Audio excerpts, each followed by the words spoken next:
Namaskar, Vanakkam, Namaskaram, Sat Sri Akal, Namaskar. Namasté le cinéma. Nous sommes le vendredi 30 mai 2025 et voici venu le nouvel épisode de notre podcast proposé en exclusivité par Bolly & Co. Bonjour Elodie, comment vas-tu? Salut Asma. Écoute, cette nuit, je me suis réveillée en sursaut en pensant qu'il était 6h55 et que je devais vite réserver mes places pour des films. Les traumatismes canois. Ma pauvre, tout va bien, tout cela est désormais derrière nous. À nos chères auditrices et auditeurs, bienvenue dans cet épisode un peu particulier de Namasté le cinéma. En effet, après ces quelques semaines d'absence, on se retrouve pour faire ensemble le point de notre aventure au 78e Festival de Cannes. Un bilan à deux voix, sincère et sans phare, sur ce qu'a représenté pour nous cette troisième incursion dans le plus grand festival de cinéma au monde. Le tout entre fatigue, rencontres, frustration, moments de joie et réflexion profonde. Bref, tout cela n'aura plus aucun secret pour vous. Avant de plonger dans le vif, recontextualisons un peu les choses. Cette année, on était dans une posture d'entre-deux. En somme, pile entre nos deux premières éditions. On avait de l'expérience, des contacts, un badge marché dans lequel j'avais lâché une bonne partie de ma thune, mais toujours pas d'accréditation presse. On savait donc qu'il nous faudrait être stratégique. Et surtout qu'il fallait qu'on préserve notre énergie. On s'était donc dit qu'on ferait moins de contenu vidéo, plus de photos, de moments capturés spontanément, et qu'on se focaliserait surtout davantage sur les rencontres humaines. Et franchement, ça nous a fait du bien. Cette année, on n'était pas là pour brûler nos batteries, on était là pour vivre les choses, pas juste les documenter à tout prix. Et pourtant, on a vu pas mal de choses. Peut-être moins que les autres années, mais ce qu'on a vu, on l'a vu mieux. Avec plus de recul, plus d'analyse. On a pu prendre du temps pour ressentir les films, pour discuter entre nous après nos temps forts, et pour noter nos impressions à chaud.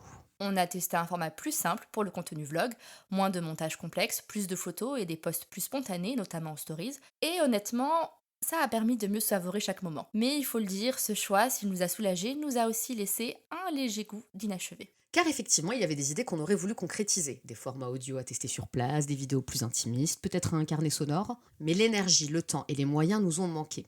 Pour ma part, j'ai eu du mal à me mettre en scène, à créer un contenu sur moi et mon aventure.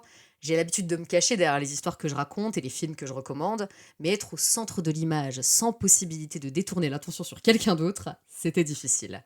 Bref, tout ça pour dire qu'on apprend encore à doser entre ambition créative, limite intérieure et réalité logistique. Il y a aussi eu les rencontres. Certaines totalement imprévues, d'autres précieusement organisées. Celle avec le casting de Homebound, par exemple, une rencontre qui a tout changé. En effet, on a eu la chance d'interviewer Janvi Kapoor, Ishan Khattar et Vishal Jedva. Et c'était un moment très fort. Leur disponibilité, leur gentillesse et la sincérité de leurs réponses nous ont vraiment touchés. On a senti une vraie curiosité de leur part, une envie de dialogue, et ça ne s'invente pas. C'était une interview fluide, respectueuse et marquante. Vous pouvez d'ailleurs retrouver toutes les entrevues de ce 78e festival sur notre site. C'est rare d'avoir un tel espace d'échange, surtout à Cannes. Et on mesure notre chance. D'autant qu'une fois n'est pas coutume à Cannes, on a été traités comme de vrais journalistes. La projection du film était également un moment chargé d'émotions. Toute la salle a vibré au rythme des aventures de Chandan et Shoaib, et même moi, je n'ai pas pu retenir mes larmes. Pour ma part, aucune frustration car j'ai pu voir le film en projection presse sur Paris quelques jours avant le festival. D'ailleurs, ma critique de l'œuvre est désormais en ligne. Et autant te dire que j'y partage ton ressenti, de l'émotion brute, de l'engagement fort et un récit nécessaire. Il y a eu aussi ces visages familiers qu'on ne s'attendait pas à croiser. Boman Irani et Karan Tucker rencontrés par pur hasard. Boman nous a surpris par sa simplicité et sa bienveillance. Tandis que Karan m'a chaleureusement invité à partager son petit déjeuner. Bref, ces interactions authentiques et sans calcul nous ont fait beaucoup de bien. Et puis on a eu droit à une revanche douce. 2 ans après avoir manqué Raoul Bat lors de son passage canois de 2023 pour le film Kennedy, on a enfin pu le croiser. Mieux, il nous a livré une interview pleine de malice et d'humour. Et avec l'immense réalisateur Shekhar Kapoor, c'était un petit moment suspendu. Ces discussions parfois brèves étaient plus que tout emplies de sens et de reconnaissance. Et Cannes, c'est aussi ça, la magie de l'imprévu. Sans oublier ces scènes anodines qui restent en tête, un vigile bienveillant qui nous laisse entrer, un échange en anglais hésitant avec une certaine Ambika mode à la terrasse d'un café, des regards échangés avec Jodie Foster et un échange chaleureux avec Hélène Mirren. Sans oublier les rencontres avec nos abonnés et nos amis, qu'il s'agisse de François-Xavier, de Pauline, d'Audrey ou de Veda. Ce tissu de petits moments, c'est notre canne à nous. En parlant de FX, n'oublions pas de mentionner ton expérience au cœur d'une soirée très sélecte, celle du casting de Homebound. Oui, comment ai-je pu l'oublier?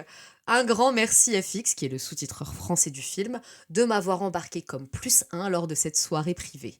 C'était une véritable expérience sociale, je dirais. Qui était là? Tout le casting de Homebound déjà, Ishan Katter avec sa chérie Chandni, Janvi Kapoor est arrivé main dans la main avec son amoureux Shikhar, et Vishal Jedva était accompagné de sa maman. Puis Rushi Kapoor, la sœur de Janvi, a fait son apparition. Évidemment, Monsieur Karan Johar était présent et beaucoup d'artistes indiens de passage à Cannes ont fait le déplacement. La productrice Gunit Monga, le réalisateur Onis Rehan, le designer Manish Malhotra ou encore l'acteur Taha Shah sont venus profiter du bar et des petits fours. J'en connais une qui s'est pété le build. Je plaide coupable. Et même si c'était sympa de voir le Cannes by Night, je n'ai pas été complètement emballée par l'atmosphère un peu clanique de la soirée. Et soyons honnêtes, ce n'est pas notre seule frustration de cette année. On va notamment revenir sur la place du cinéma indien à Cannes en 2025, presque inexistante dans les sélections officielles. On parle pourtant d'un pays qui produit près de 1000 films par an. D'autant que le pavillon indien, censé incarner la pluralité de sa production locale, s'est transformé en vitrine politique. Très orienté, fermé, Et surtout profondément déconnecté de la diversité réelle des cinémas indiens. et c'est encore plus rageant quand on voit la promo intense faite autour de Tanvi the Great d'Anupam Kher, un film bancal dans son propos, son exécution et sa technique, et pourtant présenté comme une fierté nationale. On parle d'un acteur connu pour son allégeance au BJP, et ça se ressent jusque dans le message du métrage. Et Dieu que c'était creux! Et pourtant, il a eu droit au tapis rouge, au discours, au pavillon et à l'argent du ministère. Alors que le superbe All We Imagine As Light, Grand Prix de l'an dernier, a dû chercher des fonds à l'étranger. Ça se ressent également jusqu'au marché du film où l'absence des industries dravidiennes, connues pour leurs nuances et leur engagement, s'est cruellement fait ressentir. Quelle ironie. D'ailleurs, ce sentiment d'être à la marge, on l'a aussi ressenti en tant que média. On n'a pas la carte presse, on n'a pas les bons badges, mais on a notre voix. Et on essaye de la faire entendre encore aujourd'hui à travers cet épisode bilan. Une autre frustration, c'est celle qui concerne les égéries L'Oréal. Mm. Comme vous le savez, depuis notre première incursion il y a 2 ans, nous nourrissons le doux songe d'interviewer l'unique Aishwarya Rai Bachchan, dont le défilé cannois fait office de tradition. Depuis 3 ans, on chope les bons contacts, on s'y prend en avance et on nous répond. Cette année, on a naïvement cru que ce serait la bonne. Pourtant, pas d'interview d'Aishwarya, ni d'Alia, même pour les égéries locales, comme Aditi Rao Hidari ou Nitanchi Goel, rien. Pas un clou. Précisons toutefois que ça fait une paire d'années que Ash n'a pas accordé d'interview tout court et que le changement des dates de venue d'Alia a totalement mis en échec nos plans. Donc là-dessus, on a de quoi relativiser. Et certes, c'est un peu frustrant et en même temps entendable. Quel est l'intérêt pour une boîte aussi énorme que L'Oréal de nous faire cette place dans les agendas bien chargés de leurs stars? Pour Homebound, c'était cohérent puisque le film sortira très bientôt en France. Mais là, C'est sûr, on n'a en tout cas aucun regret à avoir puisqu'on sait en notre fort intérieur qu'on aura tout essayé. Et peut-être que le destin nous permettra de rencontrer notre Queen Ash dans d'autres circonstances. on l'espère. Bref, tout ça pour dire que Cannes, c'est toujours aussi intense, mais en l'occurrence, cette édition nous aura surtout ouvert les yeux.